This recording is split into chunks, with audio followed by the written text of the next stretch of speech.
look, I'm not going to come on here and slag people off. We all know what problems are at club with chairman and blah blah blah. I'm not going to sit here and slag him off any more than I need to, because I think everybody who's a Wednesdayite are aware of challenges. But I also don't think he's a bad fella. I think he's well intentioned. He just sort of maybe don't delegate.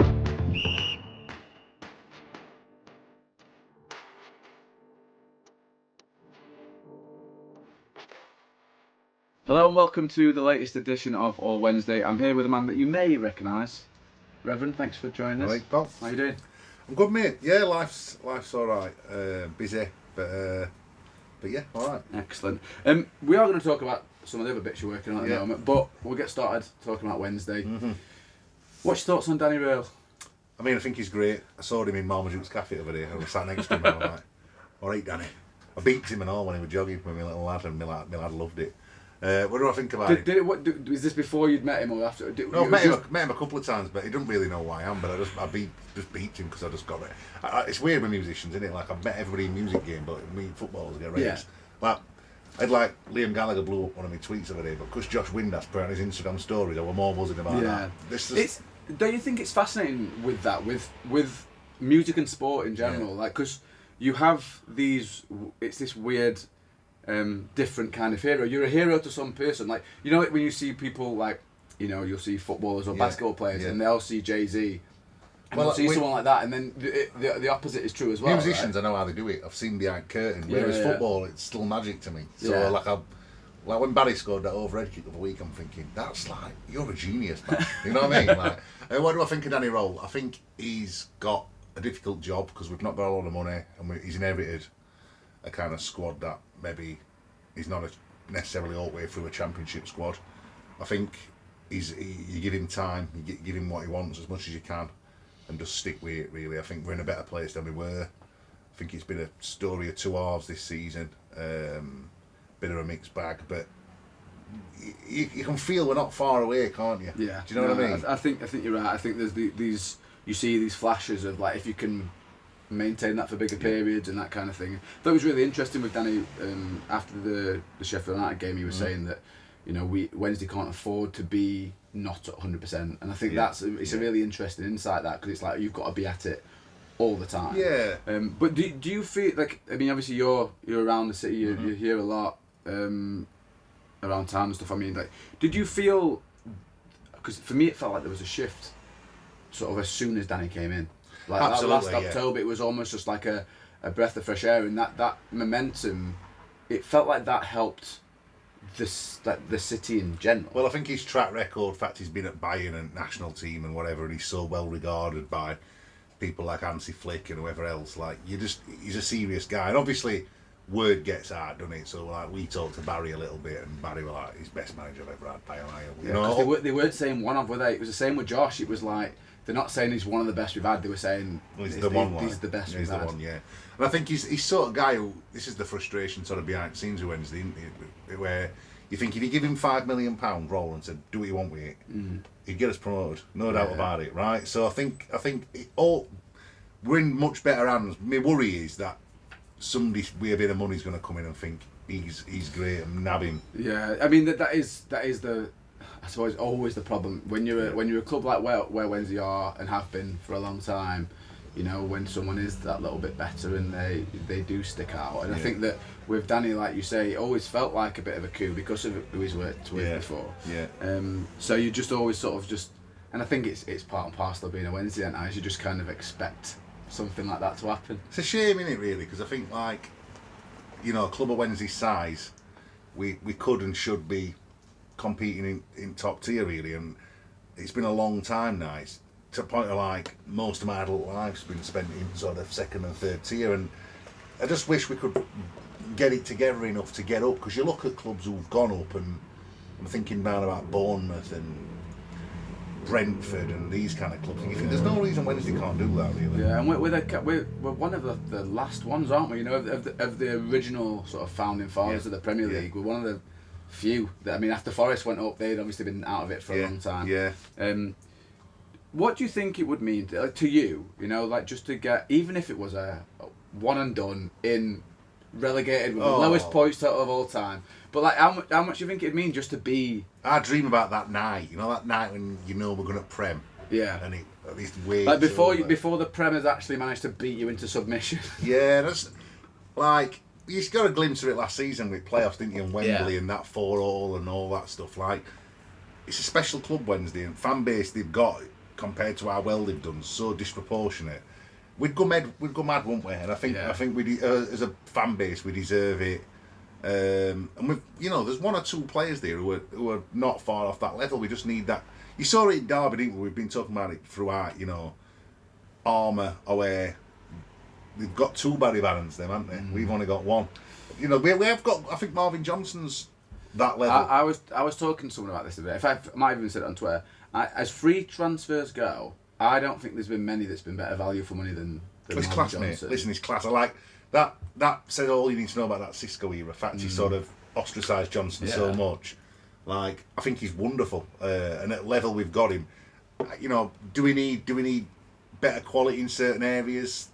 Yeah, we do. Yeah, we do. I don't think anyone would argue with that. But you've just got to stick with it, and I think there's not to say Wednesday couldn't go on a run after Christmas and get playoffs. We're not a million miles off. Yeah, you know what I mean? Sign me up for a 14th place finish, mate. just really, it's funny talking to Josh Windass the other day and sort of saying would a season of stability, and he's like, nah. He said, I ain't playing for 10. Well, he's an ambitious lad, isn't he? You want that from your players, but I think it's also fine for fans to be like, I wouldn't mind that.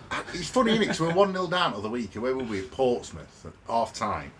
And obviously Smith scored that screen. We've come back and won. And at half time, I'm looking at bottom of the league and I'm thinking, this is a relegation fight again. We win, and then I'm like, we're only a couple of wins off playoffs. Yeah. It's a funny league like that, right? It is. It's the Championship's great for stuff like that because it's always.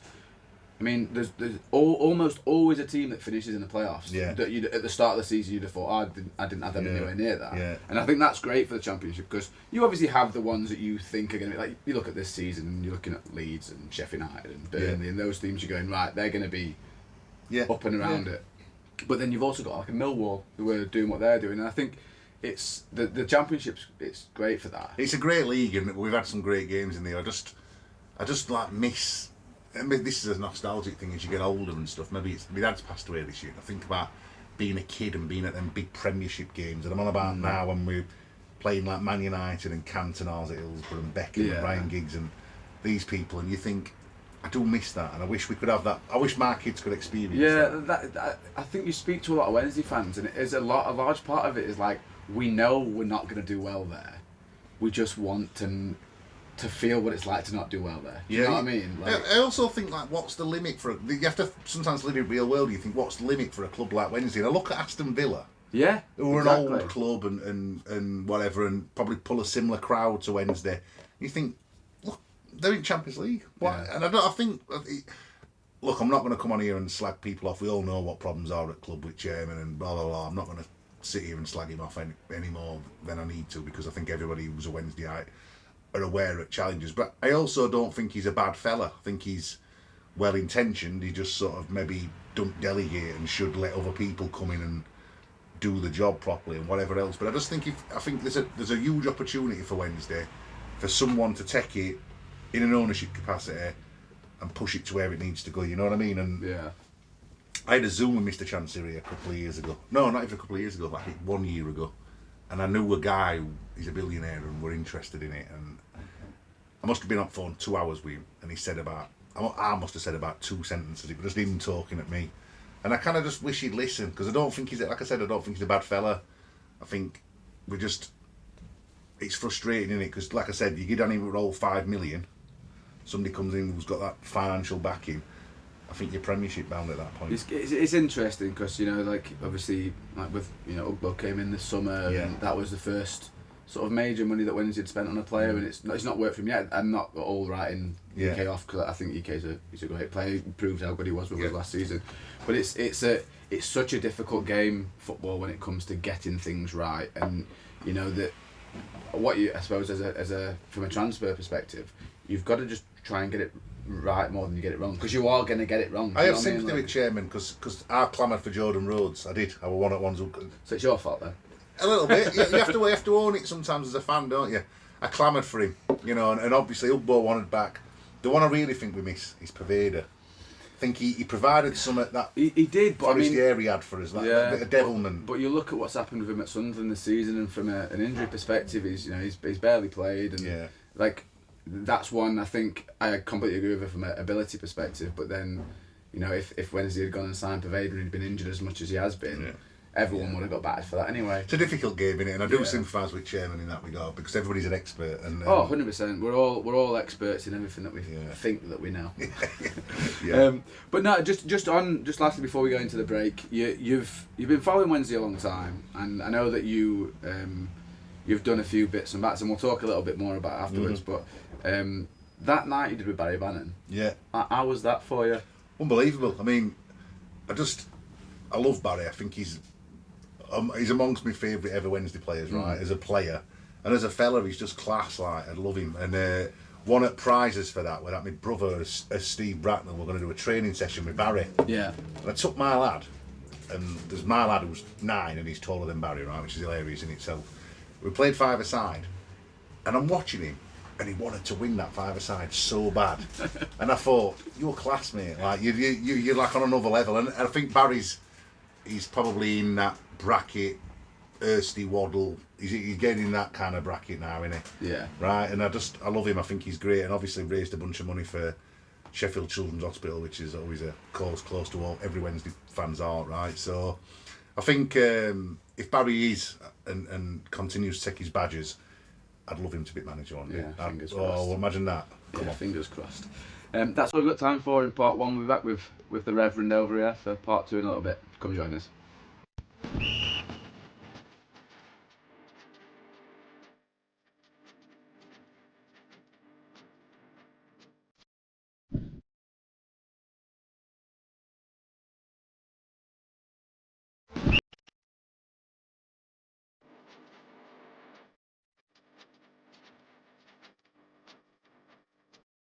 Welcome back to part 2 of this week's All Wednesday. Rev, I do want to talk about your music a little bit. Yes. It's kind of what you do. Yeah.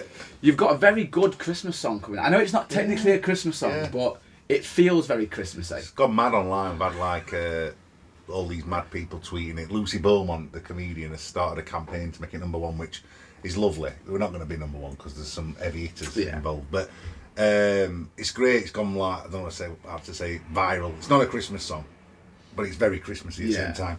And the video we filmed in here, Fagan's, and then we also cordoned off a road in Hillsborough, and we had Jonathan Buttrell, who did that movie and musical everybody's talking about, Jamie. Yeah. Where him and his mate Shiv, who choreographed Hamilton, they did this mad Busby Berkeley kind of musical thing in this terrace street in Hillsborough.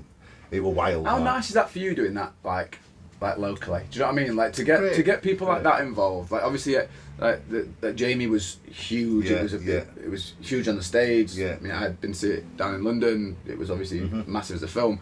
But like getting all these sort of creatives together to do something that you've put together in your city. Yeah. Like it must be. Sheffield's great like that. So I've texted Mark Herbert, who's one of the owners of this Walk Films, who's a legend in his own right. And I'm like, I want to do this mad video of storyboarded it. It's like, you need Jonathan. And he put me with Jonathan, who I know anyway, because I know his brother all his brothers really well. They're all Wednesdayites. Put me with Jonathan. And Sheffield's like that. Creative community's small, but they're all amazing. Yeah. And we're all trying to help each other and all that. So it was great. And obviously, proof's in pudding. It's gone nuts online. And like I said before, like Liam Gallagher and Vicky McClure and Lucy Beaumont and all these mad people blowing it up.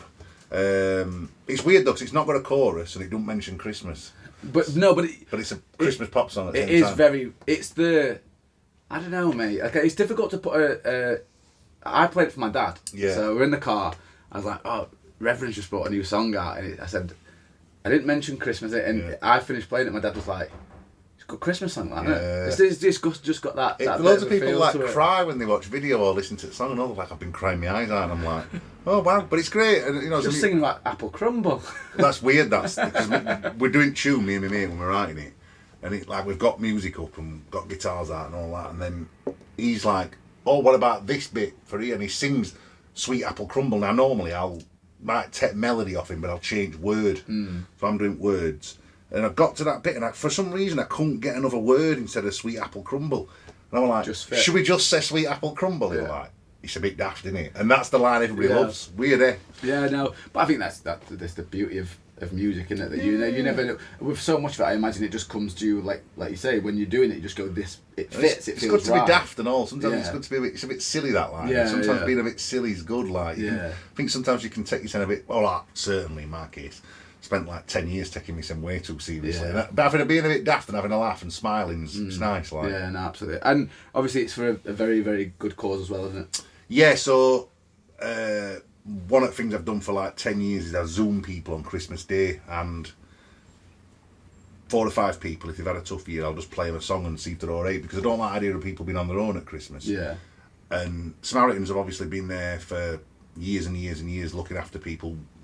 There's a thing called Longest Night, which is the darkest night of year on 21st of December. Yeah. And obviously we've lost a bunch of people in Sheffield to, some of my family members to suicide, right? So it's just a thing to say, Samaritans are here for you 365 days a year. If you're on your own, you don't need to be. Ring them up, they'll talk to you for as long as you need. They're there, and just a bit of awareness, like, because I think it's important. There's a lot of people out there who are struggling, right? So it's just, video's nice, it's like me singing I love my missus and all, but I'm a lucky lad, I've got a nice missus, 2 kids, I'm lucky like that, but not everybody's got that. Yeah, and I think it's just sometimes nice to do something, kind of put a bit back in it, you know. No, absolutely. And I think it's nice with yourself as well, because you can see like that Wednesday thing as well, you know, like you see like Wednesday fans getting behind it as well. Even some that might not necessarily be into your music and stuff, they go, he's one of ours though, so we'll share him, we'll get it going. No, it's nice. I think like Wednesday fans are generally good people, and even Blades will get on it. Like, it's not, I think that's a good thing about music, it can bring people together in a way that sort of normally the divide of this city's football, right? But I think when it comes to music, we all come together a bit, and that's nice. I think music's good like that, because you can kind of put that rivalry thing aside a bit. But I think Sheffield in general, and look, I imagine it's the same in a lot of cities around the country and probably around the world, but like you have these divides in the city, like you have United Wednesday and all that kind of stuff, but there is still that, you know, when something good is from Sheffield, it's almost like it's still Sheffield first. Of course. You know, like you still put your city and your family and that general sense of community above. Even if they support that. I mean, look, it's only football, innit? I've got relatives who are Blades, and like the way they were all boozing that video a while ago when he stood up. That's my cousin, one of my cousin's pubs, right? So do you know what I mean? Like, it's only footy, innit? At the end of the day, and we've got this big gig next year. It's like 20 years of the band, and we're playing that Rock and Roll Circus, Don Valley. That makes me feel really old, so I imagine it makes you feel quite old as well. Ancient, right? 30th of August, Groove Armada Us, Pete and Carl from Libertines, Heavily Pregnant Brothers, Steve Bracknell, lottery winners. It's going to be great, right? And I'm hoping at that, there'll be loads of Blades there and Wednesday and all, and it'll just be a kind of thing where we're all together and we're not really... I kind of had this idea about, because Day Fever, I've got this thing Day Fever, which is flying with Vicky McClure and my brother Chris and Jim, who started Tramlines, and a bunch of others, and I had this idea of at Day Fever maybe I could have like I don't know, like Brian Dean versus Waddle DJ set, or like Barry Bannan versus like Armour, so you know what I mean, like have a bit of fun. I think you can have a bit of fun with that Wednesday United thing, you know? I think look, it's a lot more likely these days than it was back in the day, because it is a little bit sanitised now, isn't it? It's not what it were, but I mean, I don't know if you saw Barry's tackle on their skipper, but I think Barry were trying to take it back to the 70s a bit. To be honest, I thought it was a really important part of the game, that, because I thought it did feel like it was losing a little bit, and then Baz goes in with that, and all of a sudden everyone's up. Barry's smart enough to know exactly what he was doing. He does it every week. I know exactly what he was doing with that, which we're just to say we're still here. We want it. You know what I mean? No, and the amount of times I've seen Barry Bannan make, I mean, obviously that was a foul, but the amount of times I've seen him make a tackle, and he's belted back, he's gone for a big slide and all that kind of stuff, and he gets up and he like. It's same in music, right? So like, especially as a front man, if you're good up front and you're like. And it's that thing of like, it does something to crowd, it energises crowd in a way that, like, as a musician and a footballer, you feed off that, and it does something in turn to you, you know. Yeah, and I think it's really important. I remember, I think it was Blackburn away last year, the game that Wednesday sort of needed to win against Blackburn. There was a point when obviously there was a load of Wednesdayites there. They filled up that away end, as they regularly do.